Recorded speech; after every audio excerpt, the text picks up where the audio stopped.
Ilia Topuria, mate. He's a once-in-a-generation talent. He knocked out in 3 fights 3 all-time greats. Volkanovski, then he knocks out Max Holloway, and then he knocks out Charles Oliveira. Like, who knocks out Charles Oliveira in the first round like that? He can take it, too. When he was competing at featherweight, he took a fight at lightweight against Jai Herbert. Jai Herbert, in the first round, caught him with a perfect head kick, dropped him, and then the second round, Ilia just put him into the shadow realm. Is he good at grappling as well? He's phenomenal at grappling. Really? That's his main base. I didn't even know that. Because you don't see that much nowadays. He just knocks everyone out. He's been spooky good. The biggest question surrounding Ilia Topuria right now is no longer what he can accomplish at his peak. It is what happens when he steps back into the octagon after suffering a brutal setback and has to prove that the fighter everyone feared is still there. After the UFC White House event and the loss that changed the direction of his career, attention has immediately turned toward one thing: when does Topuria come back, and who is willing to stand across from him? That question has created a completely different conversation around Topuria. Before the setback, the discussion was about dominance, championships, and how far he could take his career. Now, analysts within the combat sports community are looking at the psychological side of the sport just as much as the physical side. A loss can expose technical problems, but it can also force a fighter to rebuild parts of his game that nobody sees from the outside. And that is why Topuria's next training update could be more important than any call-out. The general sentiment among professionals who have studied this closely is that one defeat does not erase everything a fighter has accomplished, but it can change the way opponents approach him. Topuria no longer has the luxury of simply relying on reputation. His next opponent will have studied the loss, identified moments where Topuria was vulnerable, and entered the fight believing there is a blueprint to beat him. That makes the comeback fascinating. Topuria has built his reputation around pressure, precision, confidence, and the ability to turn small openings into major moments. His boxing has always been one of the biggest reasons opponents cannot afford to become careless. He does not simply throw combinations for volume. He looks for reactions, reads positioning, and tries to create the kind of exchange where one clean connection can completely change the fight. But after a major loss, the challenge is not necessarily becoming a different fighter. It may be becoming the same fighter with better answers. That distinction matters because a comeback can go in 2 very different directions. A fighter can return desperate to prove that the previous loss was a fluke, start forcing exchanges, chase the finish, and make the exact mistakes his opponent wants him to make. Or he can return calmer, more patient, and more disciplined, showing that the setback forced him to add another layer to his game. Several respected voices have noted that the response to adversity often tells us more about a fighter than an undefeated record does. That is particularly relevant for Topuria because expectations around him became enormous. When a fighter wins consistently, confidence can become part of his identity. When that fighter finally loses, the real test is whether confidence survives without the protection of an unbeaten record. So what should we actually watch for in his training? The first thing is movement. Sugar Sean said he wanted to go up and fight Topuria. But Topuria said, no, I want you to fight Merab, who's also from Georgia, just like Ilia is born in Georgia. And Merab's the rightful guy that should be fighting at 35, so that's going to happen there. But if Sean gets past Merab, you could see a world where they can make a champion versus championship fight at 145. But Ilia Topuria essentially has kind of cleaned out the division already. The real dangerous guys like Josh Emmett, he pieced that dude up. Wow. He pieced Josh Emmett up. He beat his ass. He's just so good, man. And he's so, like, he fought different with Emmett because Emmett is terrifying. That guy's just a behemoth. At 145, that dude puts people to sleep. He's that guy that knocked out Bryce Mitchell with that one punch. That's right. Whoa. Oh, yeah. Oh. Josh Emmett is a terrifying striker. He just throws everything into every punch, and he knows all his... If Topuria is preparing for a comeback intelligently, the goal should not simply be to become more aggressive. It should be to become harder to read. Better angles, cleaner exits, controlled pressure, and improved defensive reactions could make a major difference against opponents who now believe they know how to challenge him. The second area is his conditioning. A comeback fight can become mentally exhausting, because every difficult exchange carries additional pressure.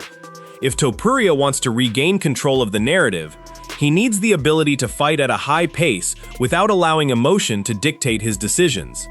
The longer the fight goes, the more important that becomes. And then there is the wrestling.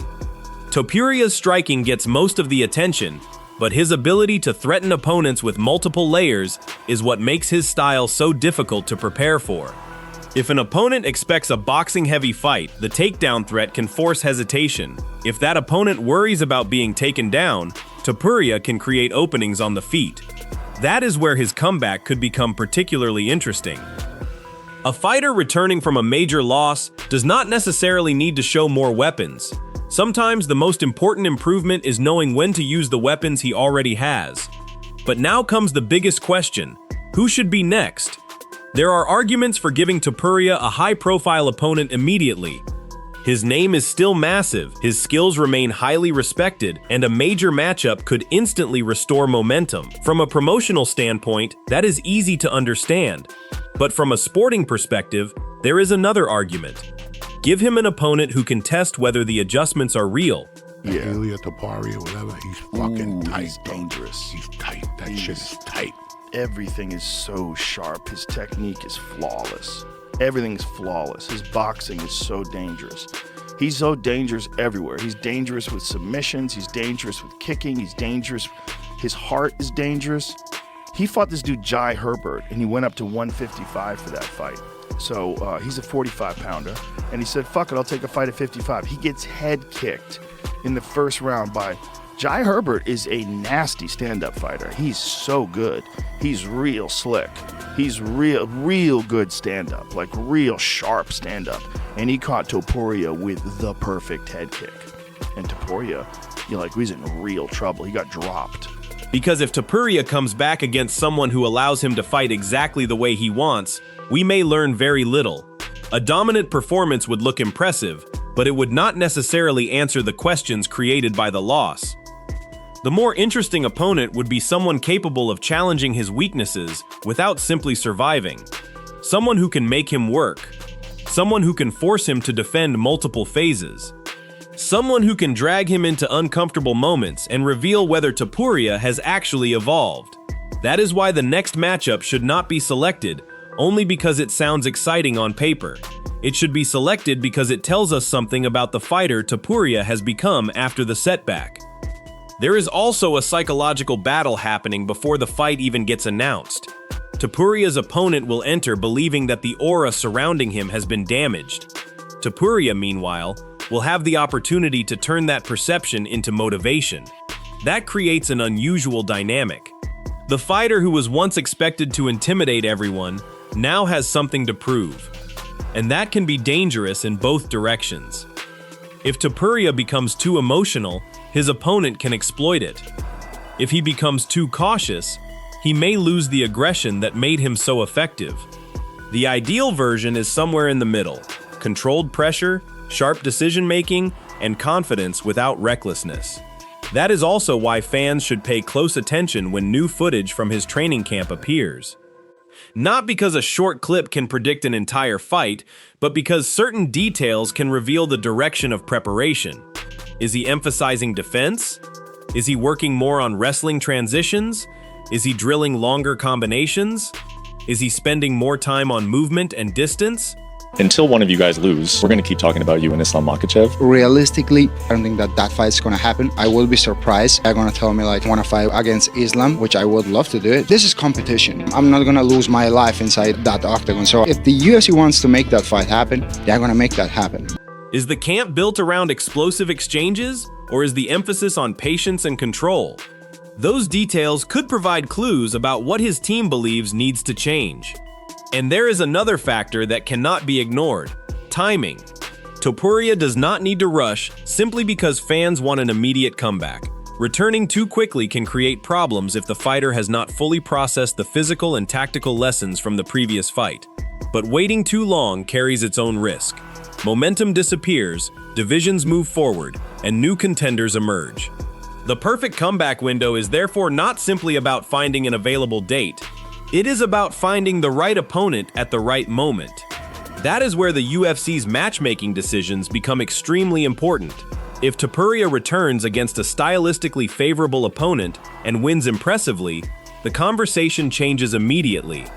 The previous loss becomes part of the story rather than the defining chapter. But if he returns and struggles again, the questions become much bigger.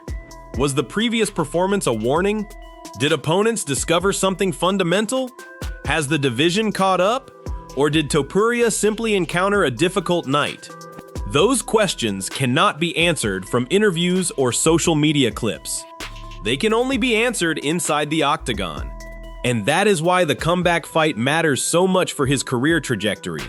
This is not just about getting another win on the record. It is about rebuilding momentum, restoring confidence, and proving that the version of Topuria fans remember is still capable of adapting when the original game plan stops working.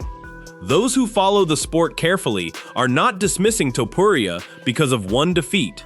If anything, the loss has made his next fight more interesting because now we get to see how he responds when the easy answers disappear.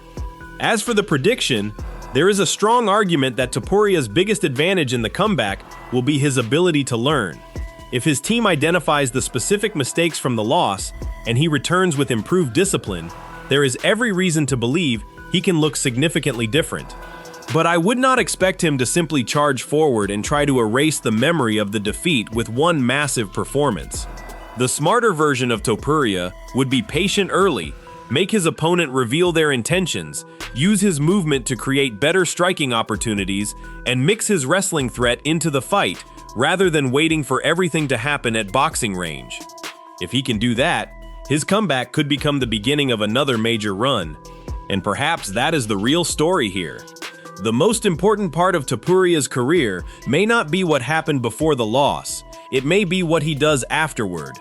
Championship-level fighters are remembered not only for how they win, but for how they respond when somebody finally finds a way to beat them. So now the question is simple. When Ilia Topuria returns to the octagon, should the UFC give him an immediate blockbuster matchup, or should he take a carefully selected opponent first and rebuild before making another run toward the top? And more importantly, do you believe Topuria's next training camp can produce the adjustments needed to turn this setback into the beginning of his strongest chapter yet? Let me know your prediction and subscribe for more combat sports news, fight analysis, reactions, and predictions.